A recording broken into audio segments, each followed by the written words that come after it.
देवाभाऊंनी आज इतिहास रचला. आतापर्यंत कोणत्याही मराठा मुख्यमंत्र्याला जमलं नाही ते देवाभाऊंनी संविधानाच्या चौकटीत बसून दाखवलं. मराठ्यांसाठी झटणारा नेता, मराठ्यांना न्याय देत आरक्षण देणारा नेता म्हणून इतिहासात त्यांचं नाव सुवर्ण अक्षरात लिहिलं गेलंय. मराठ्यांना आरक्षण जर कोण देईल ना तर ते राज्याचे सन्माननीय मुख्यमंत्री देवेंद्र भाऊ फडणवीस. एकीकडे आंदोलक गलिच्छ शिव्या त्यांना देत होते, पण आपले संयमी मुख्यमंत्री अगदी शांतपणे कायद्याच्या चौकटीत मराठा आरक्षणाचा तोडगा कसा निघेल याचा अभ्यास करत होते. मला अभिमान वाटतो की माझा नेता संयमी आहे, माझा नेता सहनशील आहे, संवेदनशील आहे, माझा नेता सर्वांचं ऐकणारा, सगळ्यांना न्याय देणारा आहे.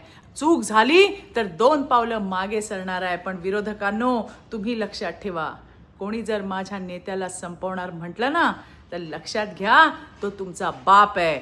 जय हिंद, जय महाराष्ट्र.